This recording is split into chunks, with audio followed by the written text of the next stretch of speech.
Hello, and welcome to Making Music Matters Virtual Violin January 2022 edition. I'm Miss Molly, and in this video I will talk about the proper way to hold the violin.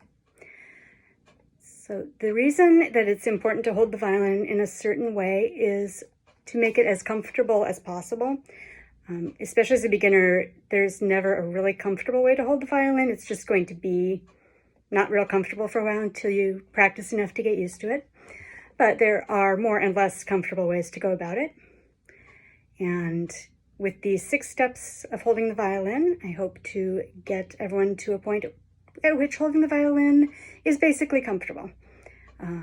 Holding it a certain way will also help prevent overuse injuries if you practice a lot. And it just getting a good setup immediately will prevent a lot of problems later on. All right, so first thing you want to do is check which is your left hand and which is your right hand. If you're not sure, and that's totally fine, have somebody else in your house let you know which one's left, which one's right. And then you want to, what I do in the groups, and if you're watching this, you've been in my groups, probably, or you will be. Take a sticker, I have a little happy face here, and put it on my left hand.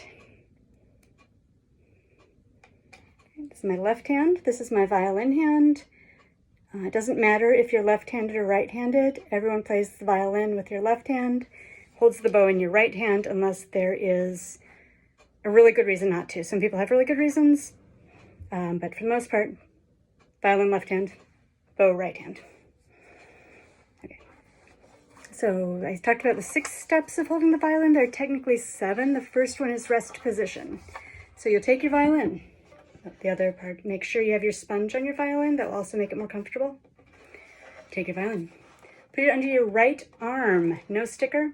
This is the arm without the sticker, or whatever else you're using to mark your left hand.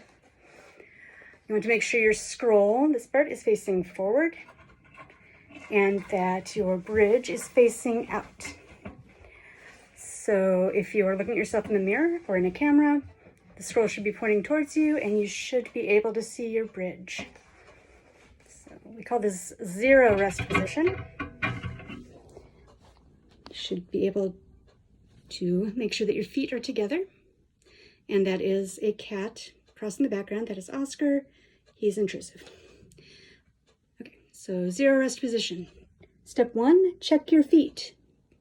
Put your feet about, shoulders width apart, facing forward. You can put your left foot a little forward if you want. You don't have to, but make sure that you're comfortably balanced on both feet. Step 2, everything that happens from here on is with the left hand. So every step I show you, the rest of the 6 steps, is with this hand, the sticker hand.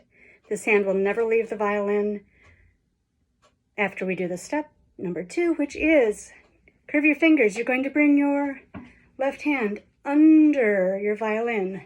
Pretend you're holding a tennis ball or an apple or something like this. Just take your fingers, put them on the shoulder of the violin here. Thumb is in the back. Fingers are curved up on their tips. Angle here, angle here. Maybe even up here a little bit is probably better. Step 3, again, this is with the same hand, violin hand. Show your strings. You hold your instrument straight out in front of you, like so. Step 4, eyes on the button.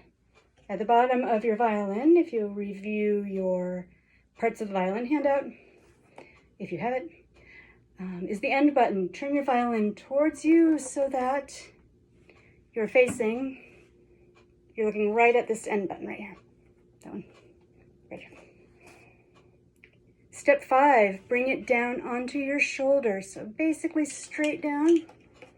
It's going to be nestled in there, but step 6, turn your head. You'll just turn your head a little bit so that your jaw ends up in your chin rest. You don't need to tilt your head. You don't need to do anything pretzel-y with your neck. Just turn your head a little bit. It should settle right into your chin rest. So you can see my violin is all the way up on my shoulder. My sponge is actually almost around my back. Not quite, but a little bit. This shoulder is completely hidden from view by the violin. You want your scroll, this I can't quite show, but you want your scroll, your elbow, and your left foot to basically be in a straight line. And now we're going to go back to rest position, go through this again. Slowly. 0, rest position. Feet. 1, check your feet. 2, curve your fingers. 3, show your strings. 4, eyes on the button. 5, bring it down. Your shoulder. 6, turn your head. Now that you've got your nice, secure, solid violin hold, take your other hand, no sticker, right hand, bow hand. Give me a thumbs up. Put that thumb on the corner of your fingerboard. Just right here. This is your bridge, don't do that. This is your tailpiece, don't do that. Right on the corner of your fingerboard. Take your first finger, point straight up to the sky, ceiling, wherever. Pluck the string closest to you. It's your highest string. Should sound something like that. That is your E string. That is E as in elephant. Next string over from E is A. A as in anteater. Next string over from that is D. D as in dog. And then you have the lowest string G. G as in goldfish. So E, elephant. A, anteater. D, dog. G, goldfish. Back to rest position. And that concludes the 6 steps of holding the violin and the names of your strings. Please check also for a video on how to play the ant song. Thank you.